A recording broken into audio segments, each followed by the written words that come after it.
जे Robert Oppenheimer, जिनका जन्म 22 अप्रैल 1904 को न्यूयॉर्क शहर में हुआ था, एक अमेरिकी सैद्धांतिक भौतिक विज्ञानी थे और द्वितीय विश्व युद्ध के दौरान परमाणु बम के विकास में अग्रणी व्यक्तियों में से एक थे।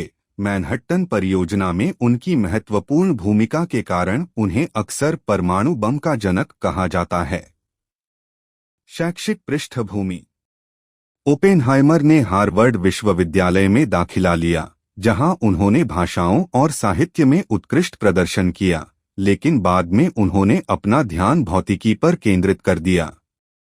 उन्होंने 1925 में रसायन विज्ञान में स्नातक की डिग्री प्राप्त की और पीएच.डी. 1927 में जर्मनी के गॉटिंगेन विश्वविद्यालय से सैद्धांतिक भौतिकी में क्वांटम यांत्रिकी पर उनकी डॉक्टरेट थीसिस ने उस समय के कई प्रमुख भौतिकविदों को प्रभावित किया। शैक्षणिक करियर। अपनी पीएचडी पूरी करने के बाद ओपेनहाइमर ने हार्वर्ड विश्वविद्यालय, California institute of technology Caltech और कैलिफोर्निया विश्वविद्यालय बर्कले सहित विभिन्न संस्थानों में विभिन्न शैक्षणिक पदों पर काम किया। उन्होंने सैद्धांतिक भौतिकी में महत्वपूर्ण योगदान दिया, विशेष रूप से क्वांटम यांत्रिकी और क्वांटम क्षेत्र सिद्धांत में, जिससे उन्हें वैज्ञानिक समुदाय के भीतर पहचान मिली। द्वितीय विश्व युद्ध और मैनहट्टन परियोजना। जब द्वितीय विश्व युद्ध छिड़ गया तो ओपेनहाइमर वैज्ञानिक रक्षा अनुसंधान में गहराई से शामिल हो गए। 1942 में उन्हें मैनहट्टन प्रोजेक्ट के वैज्ञानिक निदेशक के रूप में नियुक्त किया गया था, जो परमाणु बम विकसित करने के लिए समर्पित एक शीर्षगुप्त अमेरिकी सरकारी कार्यक्रम था। उनके नेतृत्व में परियोजना ने सफलतापूर्वक पहले परमाणु बम का उत्पादन किया, जिसका उपयोग बाद में संयुक्त राज्य अमेरिका द्वारा अगस्त 1945 में हिरोशिमा और नागासाकी पर बमबारी में किया गया। विवाद और बाद के वर्ष।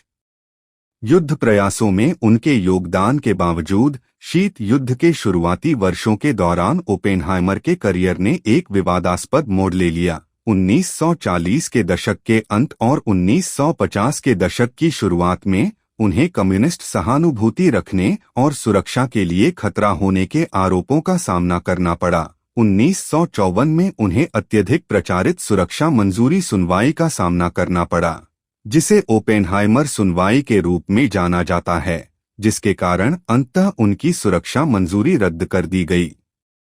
इससे उनकी प्रतिष्ठा को गंभीर क्षति पहुंची और सरकारी वैज्ञानिक परियोजनाओं से उनकी भागीदारी समाप्त हो गई। उनकी मंजूरी रद्द होने के बाद ओपेनहाइमर ने शिक्षण और अनुसंधान पर ध्यान केंद्रित किया और प्रिंसटन, न्यू जर्सी में इंस्टीट्यूट फॉर एडवांस्ड स्टडी में प्रोफेसर बन गए। उन्होंने सैद्धांतिक भौतिकी, विशेषकर ब्लैक होल और क्वांटम यांत्रिकी के अध्ययन में महत्वपूर्ण योगदान देना जारी रखा। परंपरा।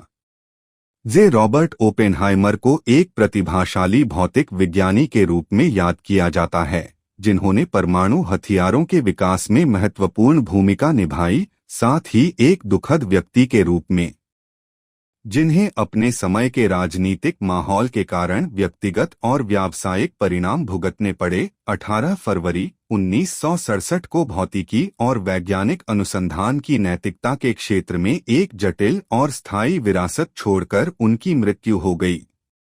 Movie Oppenheimer 2023।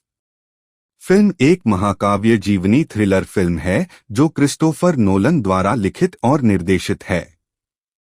काई बर्ड और मार्टिन जे शेरविन की 2005 की जीवनी अमेरिकन प्रोमेथियस पर आधारित यह फिल्म एक सैद्धांतिक भौतिक विज्ञानी जे रॉबर्ट ओपेनहाइमर के जीवन का वर्णन करती है, जो मैनहट्टन परियोजना के हिस्से के रूप में पहले परमाणु हथियार विकसित करने और इस तरह परमाणु युग की शुरुआत करने में महत्वपूर्ण थे।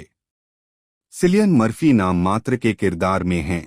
एमिली ब्लंट ओपेनहाइमर की पत्नी के रूप में, Katherine Kitty Oppenheimer, Matt Damon General Leslie Groves Oppenheimer के सैन्य हैंडलर के रूप में और Robert Downey Junior Lewis Strauss संयुक्त राज्य अमेरिका परमाणु ऊर्जा आयोग के एक वरिष्ठ सदस्य के रूप में हैं। सहायक कलाकारों के अन्य सदस्यों में फ्लोरेंस पुग, जोश हार्टनेट, केसी एफ्लेक, रामी मालेक और केनेथ ब्रानग शामिल हैं।